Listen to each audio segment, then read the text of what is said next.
What's going on, guys? Welcome back to the channel, but if you're new, welcome to the channel for the very first time, and I'm glad you could be here today. It's going to be a little bit different. I'm just going to do a very short video going over some stuff about the new gen consoles, which are now available for pre-order.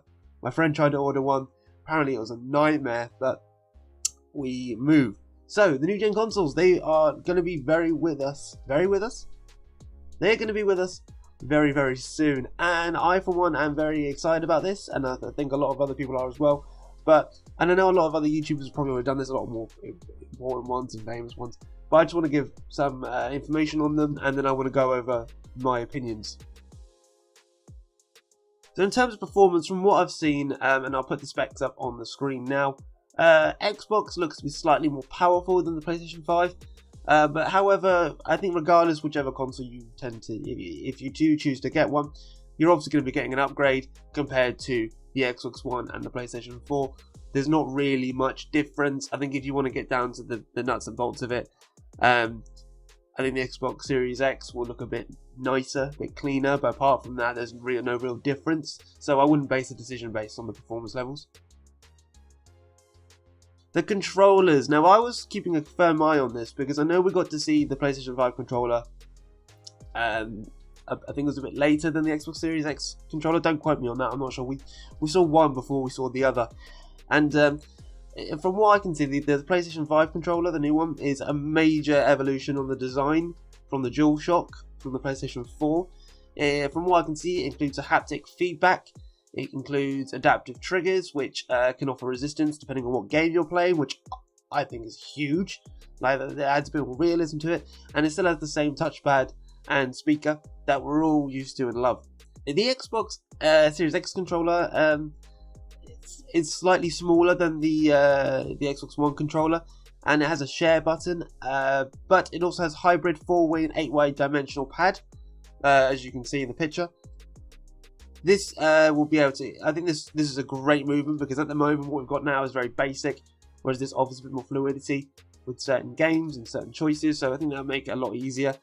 But one thing I did find quite interesting, and I think is quite a point we need to remember, is with the new Xbox X Series X controller, you can use that on your Xbox One, and you can use your Xbox One controller on the Xbox Series X as well. So if you've lost the controller, you can just grab your old one and off you go. I think that's cool. I think that's a very good thing to remember. It's a nice little feature, adds a bit of security for us who detect, especially for the ones like myself who tend to drop their controllers and break them. Now, when it comes to backwards compatibility, there's a clear winner here. Xbox, the Xbox Series X, Microsoft have come out and said it will support various Xbox original games and 360 games. It will include all of the Xbox One games, whereas the Sony have come out and said it will support PlayStation 4 games, but that's about it. So it's a clear winner on compatibility for me, which is a huge thing for me.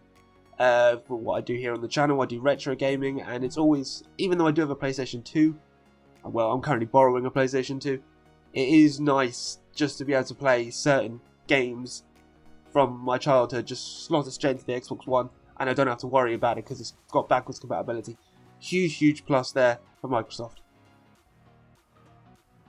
Last thing I want to mention before I go down to my thoughts and opinions is the prices. So we all know how much they're going to cost now.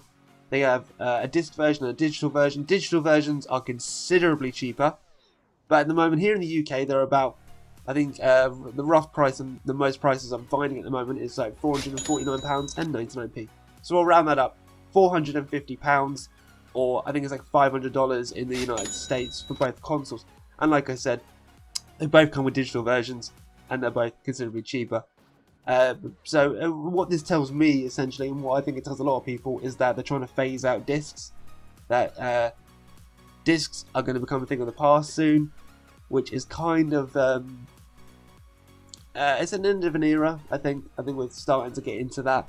Hopefully the discs will still be around for a bit longer. I personally enjoy them. I personally prefer them as well, but we'll see how that goes and we'll see what happens. But that's enough of the facts and the figures, ladies and gentlemen. I want to give my thoughts and opinions. Some of my most favourite YouTubers have already said they're buying them, and they've posted on their Instagrams like shipped from Amazon, or at least pre-ordered from Amazon. You know what I mean? And one guy I watched, he boasted that he's bought both, and I'm thinking, if only that's a dream. I do plan on owning both at some stage, but at the very beginning, it's very, very unlikely I will. Can't really afford it, but it's the dream, isn't it? But I'll go into it. So, I'm a fan of both consoles. I'm a fan of both Xbox and PlayStation. This is my first PlayStation I've ever owned, the PlayStation 4. I didn't own well, no, that's a lie. I owned the original PlayStation and the PlayStation 2. I didn't get a PS3 because I was more of a Xbox gamer at the time, and now I've learned to appreciate and adore both of them. But this time round, I think I'm going to be getting the PlayStation 5 first before the Xbox Series X, just because of some of the exclusives that are coming up, the new Spider-Man game, for example. Buzzing for that, can't wait for that. And so, yeah, for me, it's the PlayStation 5 that I'm going to get first. But that's not to say that the Xbox Series X doesn't offer a lot as well, it does. But it's just my personal opinion. I think both consoles are great, personally. And I can't wait to get started on them, and I can't wait to get my hands on at least one of them. Not sure what I'm going to do with my old consoles, though. Because obviously, like I said, the PlayStation 5 would completely replace my PlayStation 4, because it would have backwards compatibility, and I wouldn't need my PlayStation 4 anymore, so we move. So, ladies and gentlemen, that is just my initial thoughts. That's just some of the research I've done. Let me know in the comments which new gen console you'll be getting, if one at all, and let me know why. I'd really like to know. So that's about it, ladies and gentlemen. Thank you very much for watching. That's just my thoughts on the new gen consoles. Let me know in the comments which ones you are favouring. Which one are you going to get and why? I'd love to know, and I'd love to have a chat. So that'll be it for me. I will see you in the next video. See you later.